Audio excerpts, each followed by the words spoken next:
Shalom Bapak Ibu, Saudara-saudari yang terkasih, selamat datang kembali di Pendalaman Ajaran, sebuah program ya dari GKI Residen Sudirman yang akan menolong kita untuk mendalami segala macam pergumulan yang berbasis dengan pengajaran gitu ya. Nah, kita akan bersama-sama hari ini belajar tentang seorang raja, kehidupan dari seorang raja yang penuh hikmat. Namun sepertinya hidupnya, kalau menurut ukuran orang sekarang ya, ini hidupnya gagal gitu ya. Nah, hari ini saya tidak sendirian, saya bersama dengan Pendeta Riki Avianto. Selamat sore, Pak. Selamat sore, Shalom. Andrisik, Bapak Ibu, saudara-saudari semua. Sehat, puji Tuhan, Pak. Puji Tuhan, sehat. Harus Puji sehat Tuhan. kayaknya kalau sekarang. Sehat ya, krusial. Kalau sekarang ini harus sehat, saudara-saudara. Oke, Pak, hari ini kita akan membahas tentang Salomo, King Salomo gitu ya. Aku lumayan seru ya pembahasannya, karena sebenarnya Salomo ini kan adalah seorang raja yang benar-benar berhikmat gitu kan. Cuman Salomo ini kan adalah raja yang berhikmat gitu. Cuman pada saat akhir hidupnya ya bisa dikatakan gagal juga gitu ya, menurut ukuran kita ya pastinya ya gitu. Nah, sebelum kita masuk ke pendalaman ajaran hari ini, mari kita bersama-sama berdoa terlebih dahulu. Mari kita berdoa. Bapa yang baik, kami mengucap syukur dan berterima kasih karena Engkau telah bersama-sama dengan kami, Tuhan. Hadir di tempat ini, kami ingin belajar. Tuhan tolong supaya hari ini Tuhan kami boleh belajar tentang satu raja Tuhan yang boleh kami belajar dari hidupnya ya Tuhan, sehingga kami boleh diperbarui, sehingga kami boleh memiliki mindset yang tepat Tuhan untuk menjalani hidup kami ini. Tuhan tolong pimpin kami, ya Roh Kudus tolong pimpin kami. Terpujilah nama-Mu Tuhan, dalam nama Yesus Kristus kami berdoa. Amin. Oke, kita mulai, Pak. Ya, yang aku tahu ya, dan mungkin Bapak Ibu Saudara juga mungkin mirip-mirip lah ya. Nggak tahu sih ya mirip apa enggak. Tapi kalau saya sendiri sih mengenal seorang Salomo itu terkenal karena dia itu adalah raja yang bijaksana, penuh hikmat. Bahkan kalau misalkan kita pas ulang tahun, kita ada inspirasinya gitu, berdoanya minta hikmat apa? Gitu kan. Itu kan inspirasinya sebenarnya dari ini gitu kan pastinya gitu. Nah, mungkin kita akan membahasnya dari angle mana dulu nih, Pak? Ini kan sebenarnya kalau dari gimana udah penuh hikmat tapi kok gagal gitu hidupnya. Oke. Berarti kita mulai dari berhikmatnya dulu ya. Oke, dari hikmatnya ya. Iya, gimana orang bisa berpikir kan gitu ya. Kalau menariknya sebenarnya, kok yang diminta hikmat? Ketika punya banyak pilihan, yang dipilih tuh ternyata adalah tentang hikmat. Nah, itu kan menarik sekali. Karena kalau kita pikir dengan kehidupan kita sekarang, misal ya kapan kita sih minta hikmat gitu. Di momen apa? Kebanyakan orang akan ngomongnya ketika udah buntu. Ketika udah punya masalah. Betul, gitu kan. Kalau udah ketemu sama masalah, mintanya hikmat. Nah, sedangkan Salomo itu ketika meminta hikmat, itu bukan dalam kondisi ketika dia berjumpa dengan persoalan, berjumpa dengan masalah. Tapi kan ketika dia menjadi seorang raja, baru pada saat dia berdoa, dia memohon hati yang penuh pengertian itu. Betul. Yang kalau dalam bahasa Ibraninya hokmah gitu ya. Jadi itu yang kita terjemahkan dalam bahasa kita sekarang itu hikmat gitu. Jadi itu sebetulnya hikmat tuh ya pengertian yang Tuhan berikan dalam kehidupan kita, sehingga kita bisa menentukan dengan pikiran kita, dengan sikap kita, dengan perkataan kita, supaya semuanya terarah kepada Tuhan gitu. Karena kan kalau kita bicara yang baik dan benar, maka orang tidak percaya Tuhan pun bisa melakukan yang baik dan benar begitu. Tapi ketika kita punya hikmat, kita tahu itu bukan karena kita, tapi karena karyanya Tuhan gitu dalam kehidupan kita gitu. Kalau mungkin selama ini kita juga berpikir ya, ya hikmat tuh sebenarnya bentuknya apa begitu kan ya. Dan bentuknya juga bisa macam-macam sebetulnya. Cara Tuhan bekerja dalam hidup kita salah satu yang paling bisa kita rasakan adalah ketika kita tahu apa yang terjadi dalam hidup kita, apa yang kita pikirkan, cara kita mengambil keputusan itu semua kita mengerti itu bukan karena kemampuan kita, tapi karena Tuhan yang selalu menyertai. Itu hikmat sebenarnya, udah paling kelihatan gitu. Begitu. Oke. Maka itu hikmat memang menjadi salah satu dalam kisah kerangka kisah Salomo ya dan kehidupan raja-raja Israel pada waktu itu. Kenapa kemudian melekat sekali dengan kehidupannya Salomo? Karena kemudian Salomo memang menjadi gambaran seorang raja yang penuh dengan hikmat dari Tuhan gitu. Bukan hanya dia minta lalu Tuhan beri, tapi juga dia bisa menunjukkannya, mempraktekannya gitu. Kisah yang paling Pak Andresik ingat apa? Salomo, waduh. Iya. Bentar. Ada waduh itu aku lupa tapi dua orang ibu. Detailnya. Ya. Dua orang ibu memperebutkan seorang anak. Dia datang ke Salomo ya kan ini rebutan anak ya, benar ya, yang rebutan anak. Ya. Ini yang mana ibunya? Yang gitu mana kan. ibunya gitu ya. Lalu kemudian ya dalam hikmat Tuhan kemudian Salomo bisa menentukan ya mana yang sebetulnya adalah ibu dari anak itu gitu. Sehingga akhirnya kemudian dari situlah nama Salomo semakin tersiar sebagai seorang raja yang penuh hikmat begitu. Bukan hanya raja yang punya kuasa, tetapi dia justru mengambil keputusan itu lewat hikmat Tuhan gitu. Dan itu menjadi bukti dan kemudian memperkokoh status Salomo sebagai seorang raja ya. Jadi ketika dia berjumpa dengan persoalan yang sulit, maka disitulah dia kemudian ya semakin dikenal karena ya bisa mengatasi persoalan itu gitu. Persoalan yang diatasi itu bersama dengan Tuhan lewat hikmat yang Tuhan berikan kepada Salomo. Jadi itu yang kita bisa rekam, yang bahkan juga mungkin kita ingat ya momen spesial gitu ya kalau dalam sebuah kisah gitu yang paling nempel tentang Salomo ya ketika dia di masa panggilannya dia menempatkan hikmat sebagai satu yang penting di dalam kehidupannya begitu. Dan itu membuat ketika dia menjalani hidup bukan hanya sebagai seorang Salomo tetapi sebagai seorang raja. Itu kan kemudian kalau orang nggak siap jadi raja gitu ya, atau misalnya juga orang nggak siap mengemban tugas atau tanggung jawab tertentu tanpa hikmat Tuhan ya akan berantakan. Tapi karena dia berhikmat, kalau kita bandingkan dengan raja-raja yang lain gitu ya setelahnya Salomo, bahkan di Alkitab kita tercatat mereka ini ditulis ya di dalam Alkitab kita yang tidak mengindahkan Tuhan, yang jauh dari Tuhan dan seterusnya begitu. Diberi keterangan itu untuk memperlihatkan bagaimana mereka menjalankan proses kepemimpinan pada saat itu. Kontrasnya gitu. Ya juga sama Salomo gitu. juga dengan ya. Dan sangat kelihatan ketika mereka mengambil keputusan dan sebagainya begitu. Iya. Nah, sebenarnya ketika kita lihat ini Salomo kan memang startnya itu dari situ gitu ya kan ya, kita mengetahuinya. Nah setelah dari situ dia kan mulai tuh kalau nggak salah ini setelah itu dia mulai dikasih visi untuk menjalankan proyeknya Bait Suci ya waktu itu ya. Yang jalanin kan Salomo meskipun instructionnya itu dari Raja Daud ya mestinya pada saat Daud. Jadi kalau saya mungkin bisa menggambarkannya gini, Andresik dan Bapak Ibu saudara-saudari semua ya.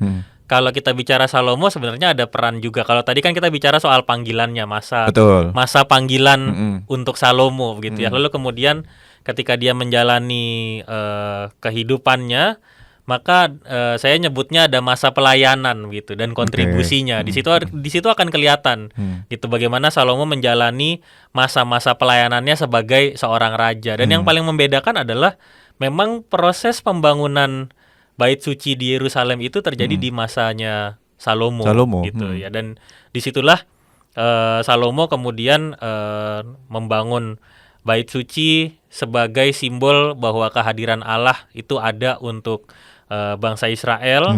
Ya, pembangunan memakan waktu 7 tahun ya, melibatkan ribuan pekerja. Lalu juga Salomo juga membangun istana begitu ya. Jadi bukan hanya bait suci, Oh tapi iya ya, sama juga istananya juga ya? istananya, lalu juga sistem perdagangan dan sebagainya. Tapi yang menarik ya kalau kita bahas ini, yang dibangun pertama kali itu bait sucinya. Bait sucinya. Gitu. Heeh, heeh. Jadi kalau ngomong ini ya, penafsiran dan Heeh. pemaknaan terhadap penafsirannya, maka Salomo memang mempusatkan hidupnya tuh kepada Tuhan, Tuhan. gitu. Sehingga yang dibangun pertama itu Oke. bait Iya, sucinya, iya, iya, gitu. iya. Sehingga bait suci itu kalau kita lihat di gambar-gambar denah Mm-mm. pada perjanjian lama, maka bait suci menjadi sentral. Gitu, jadi ada di tengah-tengah pusat dia, Iya, iya, gitu ya, iya. pusat dari kehidupannya semua masyarakat Masyarakat begitu di ya. situ ya. Karena Salomo juga berpikir bahwa yang paling pertama dibangun itu bait suci dulu, baru yang paling penting yang itu lain-lainnya bait gitu. sucinya. Sehingga itu yang kemudian ya membedakan dia juga dari raja-raja yang lain gitu. Sehingga ya semakin terkenalah Salomo sebagai seorang raja yang penuh hikmat gitu ya.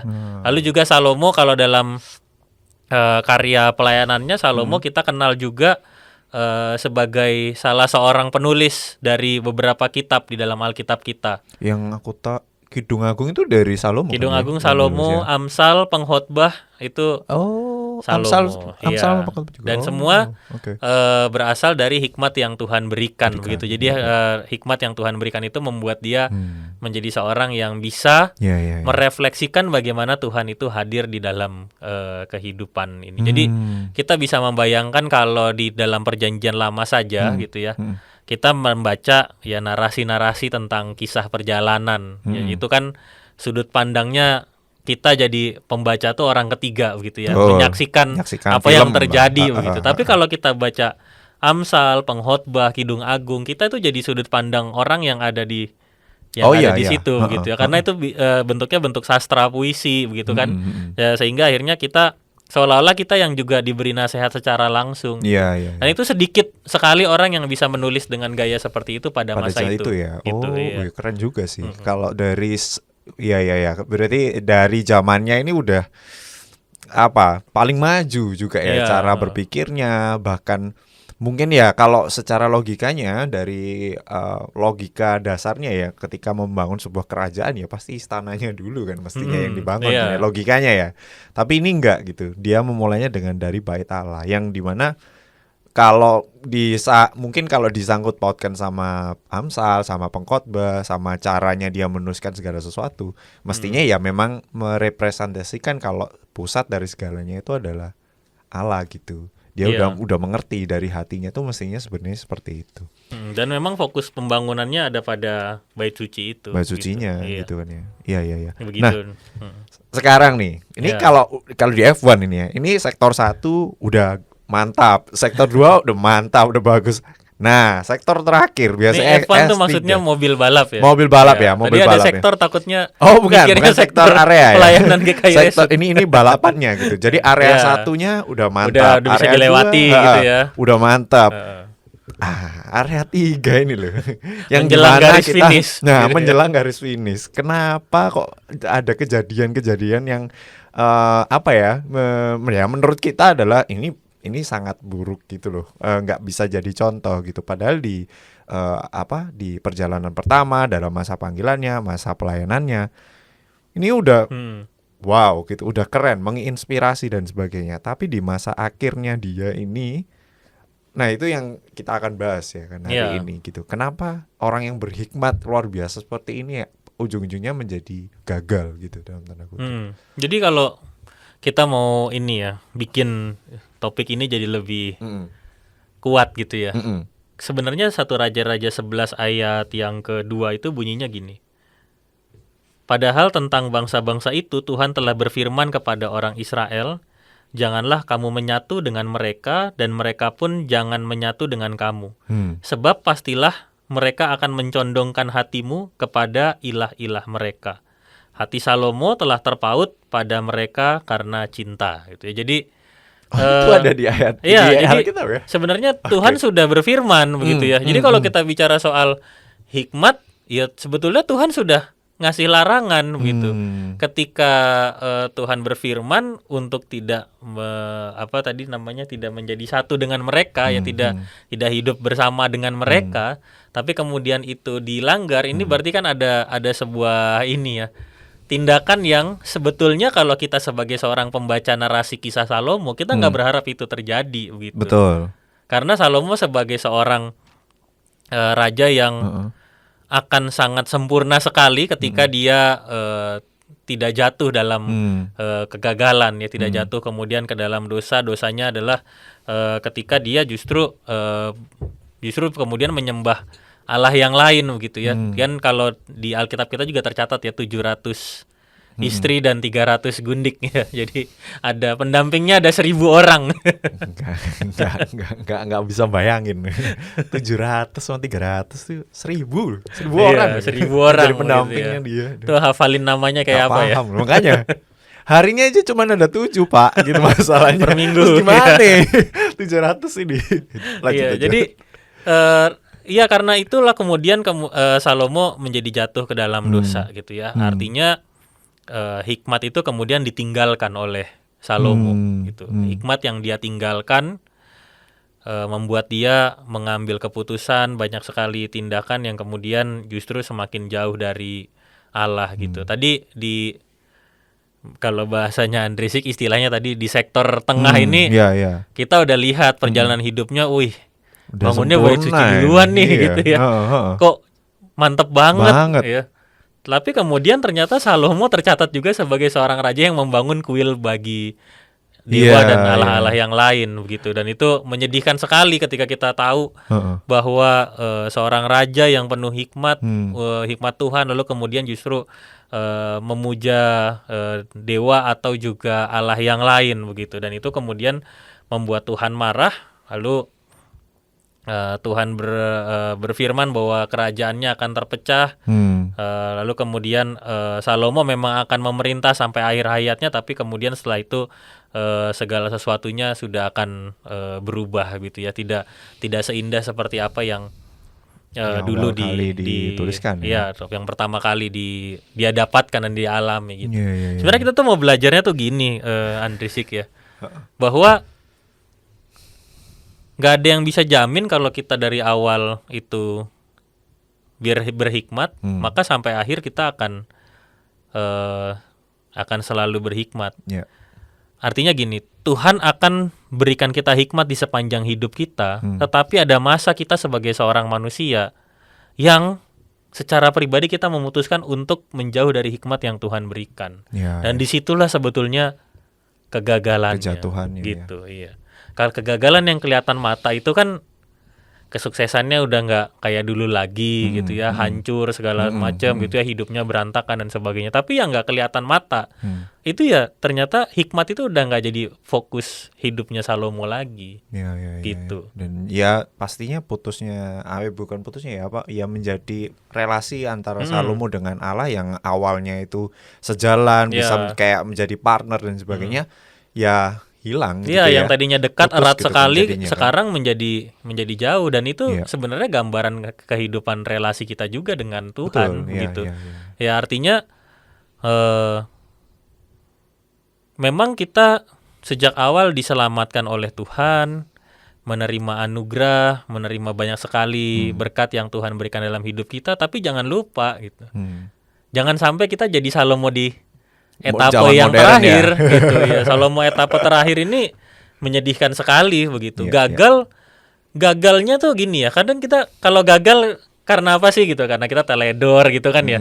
Karena kita nggak bisa baca situasi dan sebagainya. Ini gagalnya karena dia tahu bahwa dia harus berhikmat sama Tuhan, tapi dia nggak melakukannya. Gitu. Iya. Kalau yang ini memilih ya. Kalau bisa nggak kalau misalkan aku juga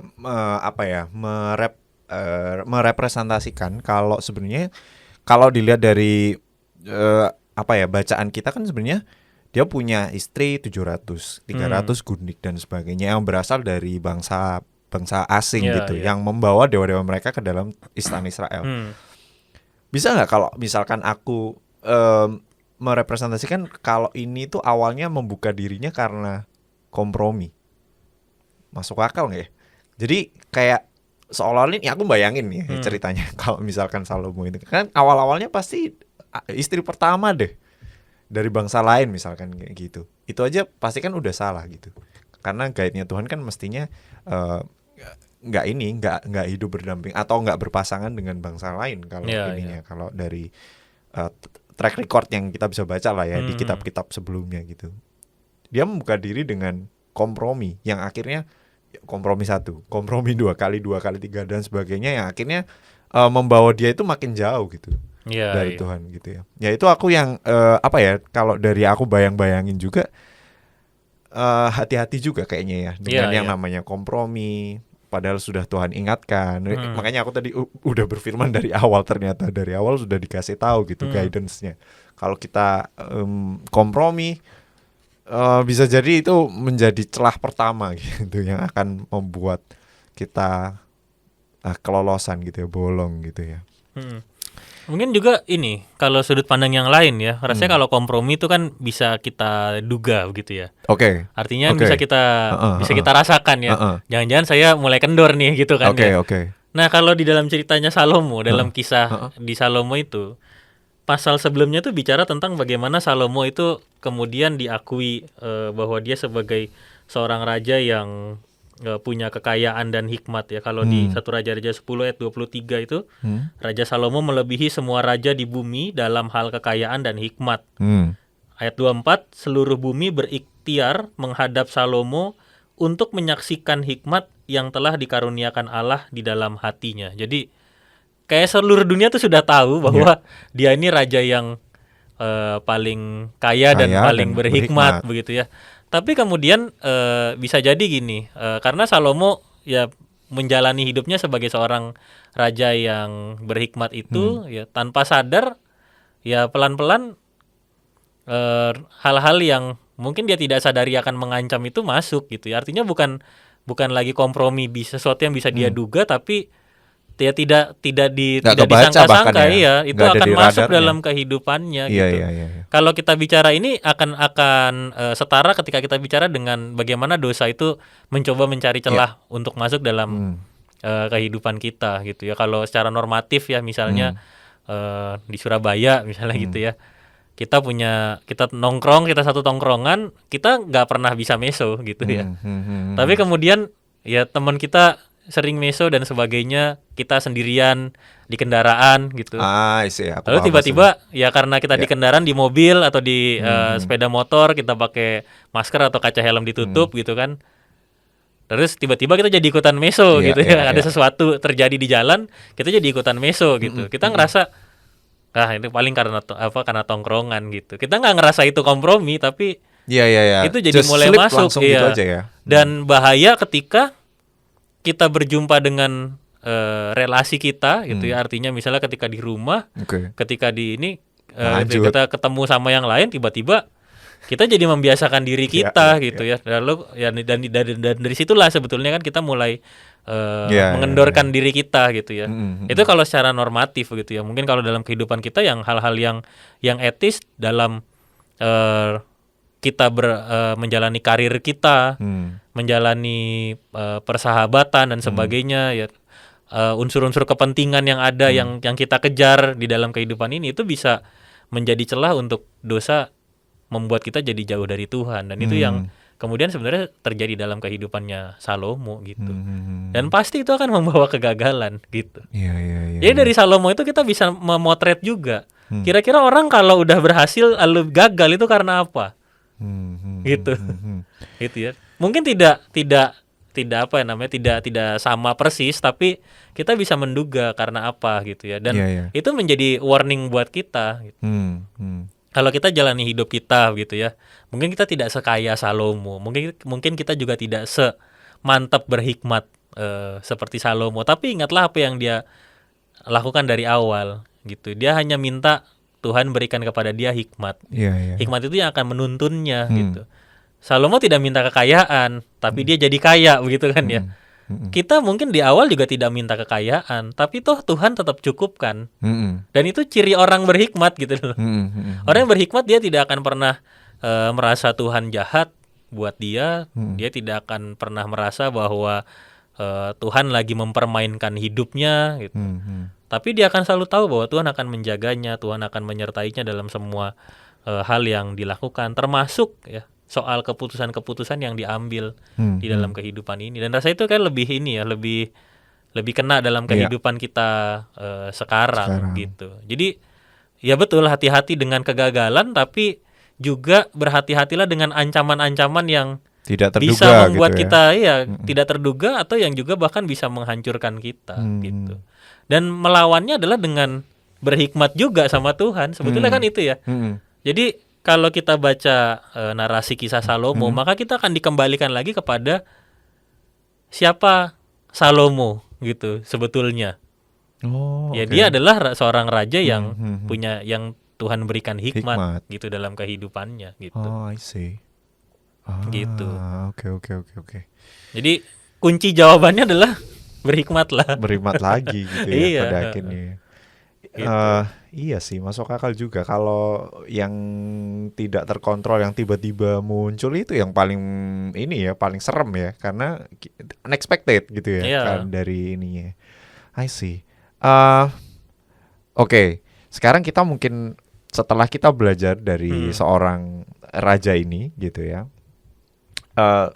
Sebenarnya apa yang paling bisa kita connect-kan gitu sama kehidupan kita sehari-hari, tentang ya itu pasti ya yang tadi tentang hikmat, lalu ketika ini ya banyak hal lah yang tadi juga sudah kita mention. Tapi kira-kira yang langsung klek tentang kaitannya di kehidupan sekarang ini, Pak.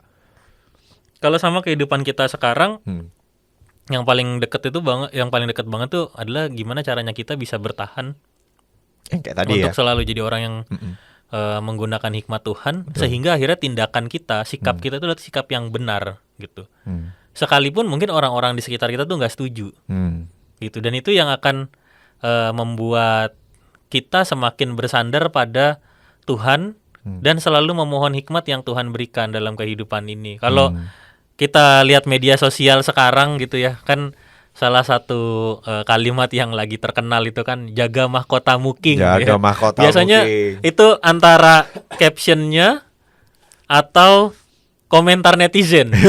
Itu biasanya ngomongnya benar, gitu. Komentar netizen sih biasanya. Beri mahkota buat dia gitu. Itu biasanya berita-berita ini ya, Bapak Ibu, saudara-saudari ya, berita-berita ketika ada orang yang dia bisa bertahan dengan sesuatu yang baik, yang benar gitu.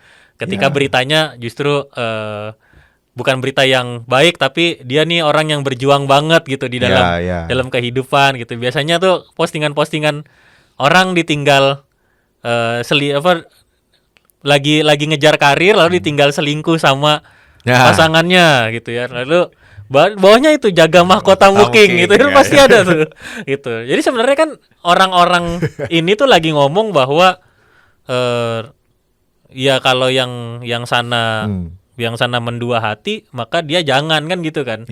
Maka jaga mahkotamu, respect sama orang-orang yang bisa menjaga kebenaran, bisa mempertahankan setiap kebaikan di tengah situasi yang sulit, kan begitu gitu. Nah, karena bicara soal mahkota, kan Salomo nih seorang raja gitu, yang pada akhirnya memang status rajanya itu tidak copot gitu. Tapi ternyata kehidupan bersama Tuhannya menjadi jauh gitu. Maka itu ketika bicara soal jaga mahkota ya, bukan hanya soal status kita. Salomo sudah membuktikan sampai masa akhir hidupnya dia tetap raja gitu. Kalau kita mau mempertahankan status kita, mau mempertahankan apa yang kita punya, yang kelihatan sama orang, yang diakui sama orang, bisa. Tapi yang ada di dalam diri kita, tentang konektivitas kita kita selalu terhubung sama Tuhan, itu yang juga harus selalu dijaga gitu. Kayak saya suka bayangkannya gini, Andresik, mahkota tapi nggak pernah dibersihin, sama mahkota yang memang dia sudah seharusnya bersinar begitu loh. Gitu ya. Mahkota yang nggak pernah dibersihin karena si rajanya udah nggak peduli sama apa yang dia pikirkan, apa yang dia lakukan. Yang penting pokoknya mahkotanya tetap ada di atas kepalanya gitu, sehingga akhirnya orang tiap kali ketemu dia, oh dia raja nih gitu, statusnya selalu kelihatan. Tapi ketika kita bicara tentang perilaku kita, bicara tentang apa yang kita tanamkan dalam kehidupan kita tiap hari, di situ akan benar-benar kelihatan gitu. Layak nggak kita dengan status itu? Gitu. Gitu. Wow. Itu sebuah ini ya, dari kehidupan seorang raja yang berhikmat, kita bisa belajar banyak hal gitu ya. Dan ini adalah sebuah ini juga ya, sebuah apa ya, peringatan gitu buat kita supaya selalu ya menjaga gitu ya. Identitas kita bukan yang ada pada diri kita sekarang, yang terlihat sekarang gitu loh. Jangan lupa gitu. Jadi kalau itu tadi ya, mahkotanya itu mahkota yang bersinar dari hati gitu, bukan mahkota yang dipasang di atas kepala doang gitu ya. Oke. Nah, sekarang pertanyaannya ini, Pak. Kalau misalkan nih yang minta hikmat aja gagal gitu. Terus gimana dengan orang-orang yang tidak meminta hikmat itu? Apakah ini pertanyaan nakal sih ya sebenarnya. Kalau misalkan orang-orang yang tidak meminta hikmat ini, atau kita bahkan tidak ini ya, tidak secara tidak sengaja itu secara tidak sengaja kita itu tidak atau mengentengkan yang namanya hikmat gitu. Meanwhile di satu sisi ini ada cerita nih, seorang raja yang minta hikmat pun itu juga bisa gagal gitu. Nah, apakah kalau ini mungkin bisa dijawab ini ya secara luas juga sih Pak. Kalau apakah itu adalah sebuah hal yang wajib ketika kita meminta hikmat itu gitu? Ataukah kita ya pokoknya kita tidak meminta secara langsung, tapi kita mendekatkan diri kepada Tuhan, ya udah gitu, hidup kita akan terjaga dengan baik gitu. Itu yang mungkin sedikit pertanyaan sih kalau tentang orang kayak gitu gitu. Apakah meminta hikmat itu jadi sebuah kepentingan akhirnya kayak gitu loh, Pak? Mungkin kita bicara lagi tentang ini ya, sebenarnya hikmat itu apa gitu ya. Kalau dari kisah Salomo termasuk sampai karyanya menggunakan hikmat yang Tuhan berikan itu, kelihatan bahwa Salomo jadi orang yang punya pengetahuan gitu ya, bisa bertindak dengan benar, bijaksana, menjadi seorang yang bijaksana, betul ya. Jadi sebenarnya hikmat itu bukan sekadar pengetahuan, bukan cuma soal kecerdasan, tetapi hikmat itu adalah keahlian menjalani hidup. Itu kalau bahasa diterjemahkan dari bahasa Ibrani, hokmah itu. Lalu kemudian didefinisikan ke dalam bahasa Indonesia itu, maka artinya keahlian menjalani hidup dalam keselarasan dengan Tuhan. Gitu. Jadi bisa dikatakan pada akhirnya dia akan menjadi seni menjalani hidup. Iya. Tapi selalu dengan Tuhan gitu. Jadi itu yang membuat hikmat ini menjadi sangat spesial, sehingga akhirnya dia menjadi orang yang bijaksana, dan akan selalu orang yang punya hikmat itu akan menuntun dia untuk mengerjakan imannya itu dengan tekun gitu. Dan itu yang akan membedakan gitu ya,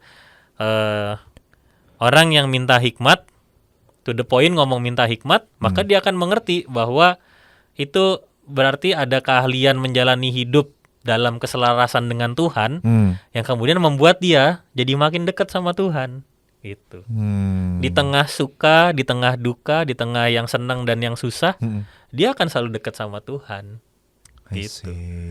Dan itu yang akan menolong kita untuk jadi semakin ngerti tentang bagaimana Tuhan itu menjaga kita dalam kehidupan kita. Seringkali soalnya sekarang gini, Andrisik ya, orang mau dekat sama Tuhan itu ya karena mungkin juga kecenderungan yang sekarang itu agak konsumtif ya. Jadi akhirnya ngerasa bahwa aku baru bisa dekat sama Tuhan kalau ya misalnya, jadi situasi yang dilemparnya tuh ke eksternal gitu.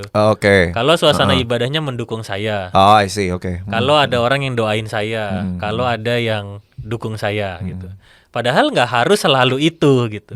Dari diri kita sendiri itu juga bisa muncul gitu ya. Bisa jadi hari ini kita ngerasa bahwa ibadah yang kita ikuti itu belum benar-benar menyentuh kita. Tapi di saat yang sama Tuhan bisa pakai kita, kehadiran kita itu untuk menguatkan orang lain yang ada di sekitar kita gitu. Saya suka menggambarkannya gini. Kita kalau duduk di gereja tuh kan dalam tanda kutip ya, ada tempat duduk favorit kita. Ya. Pasti ada di situ gitu kan ya. Kalau yang Pak ini pasti duduknya di sini, Ibu ini pasti duduknya di sini gitu. Saya nggak tahu Andrisik pernah ngalami nggak duduk di satu tempat terus ada orang datang, maaf Pak itu tempat duduk saya. Oh gitu. belum ya. Untungnya belum. Atau mungkin karena saya berpindah-pindah Mas Yan ya. Iya. Jadi ada mungkin ada beberapa orang yang kayak gitu. Iya, gitu iya. ya. Bagi seorang pendeta, Oke. ya di satu sisi kok orang duduknya jadi kafling-kaflingnya sendiri ya gitu. Tapi di sisi yang lain kita tuh jadi gampang ini memotret gitu. Iya. Kalau nggak datang nggak duduk di situ Loh, karena mana apa nih, nih? Pak? Iya. Dia pindah-pindah, apa datangnya terlambat atau emang pas hari itu nggak ke gereja datang. gitu. Jadi kita bisa langsung memperkirakan Iya. gitu dan ternyata kehadiran kita itu bisa dipotret oleh orang-orang lain dan bisa jadi tuh justru di satu momen ya orang lagi ngerasa saya lagi pengen nggak terlalu pengen ke gereja gitu. Hari itu kita mungkin ya dalam usia kita yang juga mungkin usia lanjut gitu, anak muda ngelihat orang tuanya atau teman orang tuanya yang ternyata rajin banget ke gereja itu bisa menjadi sebuah teguran untuk dia gitu. Kok saya yang masih muda kalah rajin ya gitu ya. Padahal mereka lebih sulit kayaknya untuk berangkat ke gereja, persiapannya lebih panjang dan sebagainya. Mereka yang mungkin lagi dalam kondisi yang ya sakit tapi bisa gereja itu nggak males ternyata gitu, mau datang dan sebagainya. Kita nggak pernah tahu gitu. Kita nggak pernah tahu kan, kita datang aja ke gereja gitu. Tapi ternyata orang-orang yang di sekitar kita memperhatikan kita gitu. Dan itu cara hikmat bekerja untuk memperlihatkan kepada kita ya supaya apa yang kita imani, apa yang kita rasakan dan apa yang kita lakukan itu semuanya jadi satu kesatuan gitu, nggak terpisah-pisah. Gitu. Iya. Begitu. Oke. Iya sih, menarik juga sih sebenarnya. Dengan itu kita nggak terpaksa sih, itu kita diingatkan untuk kita yang namanya juga tekun gitu ya. Spiritualitas tuh harus dijaga kenceng gitu ya supaya nggak cuman mengandalkan hikmat belaka gitu ya, tapi juga kita menjadi aware dan juga kita jadi luas gitu cara melihatnya gitu ya. Oke. Ada apa lagi Pak setelah itu? Ya mungkin bagaimana kita bisa jalani ini ya supaya kita bisa punya disiplin. Oke, ya menarik juga, gitu ya. Betul. Ya ada beberapa langkah yang bisa kita lakukan ya. Oke. Kalau tadi kita udah belajar banyak banget ya. Kalau istilah yang cukup familiar kan sebenarnya disonansi moral gitu. Kalau yang istilah yang juga lagi ngetren. Ya. Jadi tidak seimbang antara apa yang kita lakukan dan apa yang kita imani atau kita pikirkan gitu. Sehingga akhirnya nggak berintegritas tidak terintegrasi lah mungkin. Kalau berintegritas kan memang benar-benar nyambung banget dan beda banget. Ini kelihatannya di depan orang tuh bisa baik-baik aja tapi sebenarnya dia punya niat yang tidak baik. Misalnya seperti itu disonansi moral istilahnya. Biasanya sekarang di tempat-tempat kerja itu ada tesnya tuh. Oh iya. Iya. Karena untuk mengukur bahwa orang ini beneran punya motivasi kerja yang tulus atau enggak gitu. Jadi dan ternyata itu orang-orang berhikmat tuh munculnya dari situ gitu. Dari ketika kita punya ketulusan ya. Punya ketulusan, punya ketaatan, itu bisa diukur lah gitu. Dari situ ya. Keren juga. Dan memang pada tes itu tidak bicara soal apakah orang ini berhikmat atau enggak kan itu ya. Tapi kita tahu sebagai seorang percaya bahwa hikmat itu menolong kita. Ya. Maka kalau secara pribadi, kalau kita meminta hikmat sama Tuhan, lalu kita belajar untuk mengaplikasikannya, jadi kalau di tengah situasi yang harus yang ketika kita merasa sangat tertekan untuk mengambil sebuah keputusan, justru belajarlah untuk banyak menahan diri kita.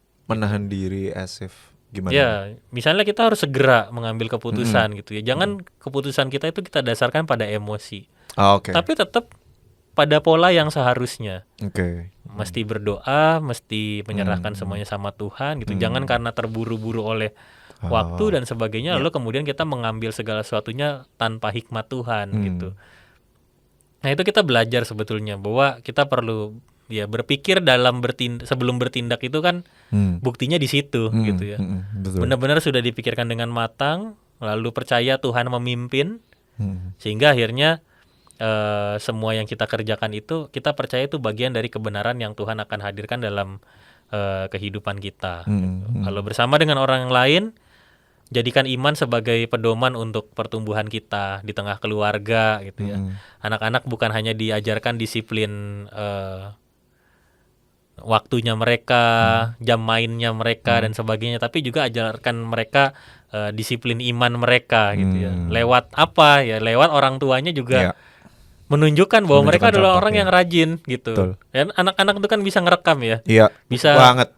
Bisa nyontoh banget gitu. Oh, jago sekali itu. Luar biasa. Gimana Pak? Wah, luar biasa. Saya juga yang tidak anak kecil. menyangka ya, ternyata merekamnya itu lebih jago daripada kamera. Beneran deh.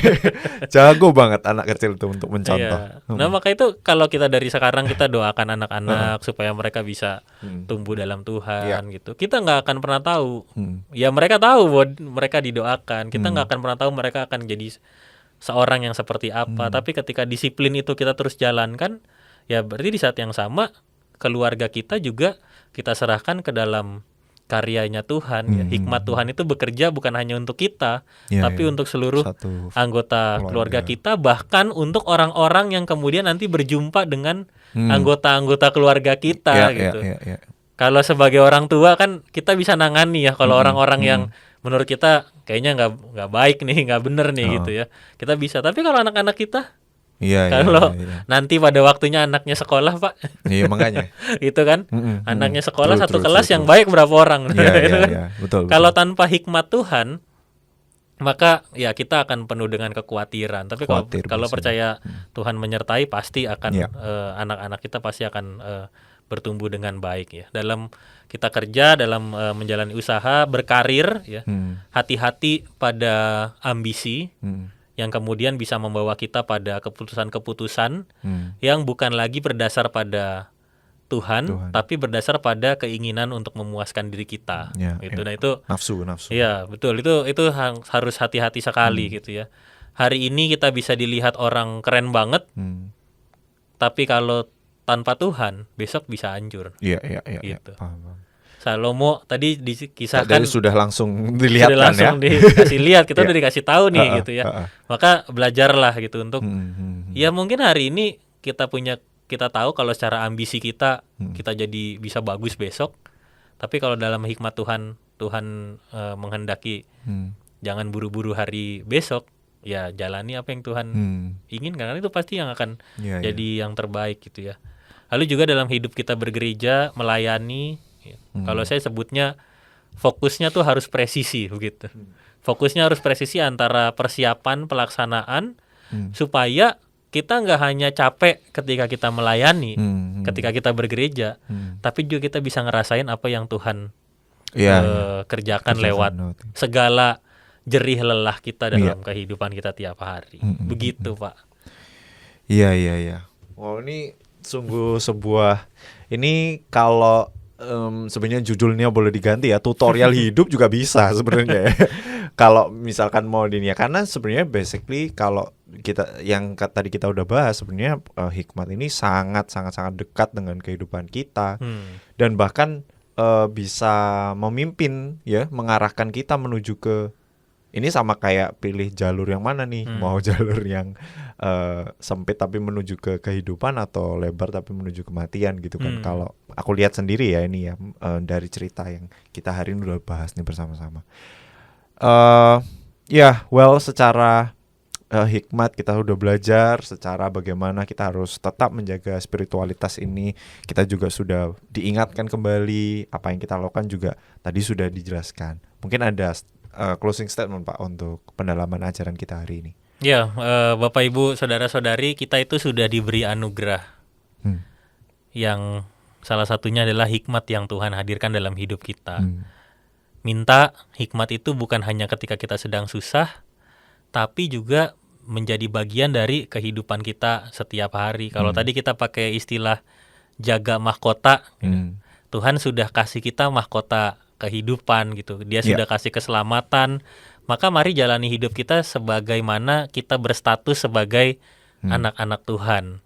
Maka itu hikmat itu akan menolong kita menjadi orang yang taat, bijaksana, bisa melakukan semua yang Tuhan inginkan untuk kita kerjakan di dalam kehidupan kita. Dan dari situ kita akan betul-betul bisa melihat Tuhan yang baik, Tuhan yang menyertai, Tuhan yang tidak meninggalkan kita di dalam kehidupan kita. Hubungan kita sama Tuhan makin hari juga makin erat, makin dekat. Amin. Wow, luar biasa. Ya, kayaknya ini nggak habis-habis sebenarnya ya. Bisa diobrolin terus karena ini panjang banget dan sebenarnya ini hal yang menarik, mendasar sekali tapi sangat krusial gitu ya untuk kehidupan kita sebagai seorang Kristen gitu. Manifestasinya bisa macam-macam, bisa diaplikasikan ke macam-macam juga ya pegangan kita hari ini. Semoga pendalaman ajaran hari ini bisa benar-benar menjadi dan menuntun kita ya untuk kita bisa mengimani, juga mendalami, juga semakin merefleksikan ke kehidupan kita dan juga melakukannya pastinya ya. Nah, sebelum kita closing episode kali ini, mau minta tolong Pak Pendeta Riki Avianto untuk memimpin kita dalam doa. Ya, mari kita bersatu dalam doa. Tuhan, kami sungguh bersyukur untuk setiap penyertaan-Mu di dalam kehidupan kami. Mampukanlah kami ya Tuhan untuk menjadi pribadi yang semakin berhikmat. Berikanlah kami hikmat-Mu ketika kami menjalani kehidupan kami setiap hari. Kami berdoa untuk mereka yang saat ini sedang bimbang dengan berbagai keputusan yang harus diambil di tengah kehidupan mereka. Kami percaya Tuhan akan menolong mereka dan mereka tidak mengalami kegagalan. Kami percaya Tuhan juga akan selalu menyertai dan menuntun kami menuju banyak hal yang Tuhan hadirkan di dalam hidup kami, sehingga kami terus menjalani hari-hari kami dengan penuh ketenangan dan penuh dengan sukacita. Mampukan kami semua ya Tuhan, menjadi berkat di tengah kehidupan kami, menjadi karya-Mu yang nyata untuk orang-orang yang juga ada di sekitar kami, yang sedang merindukan karya nyata Tuhan hadir dalam kehidupan mereka.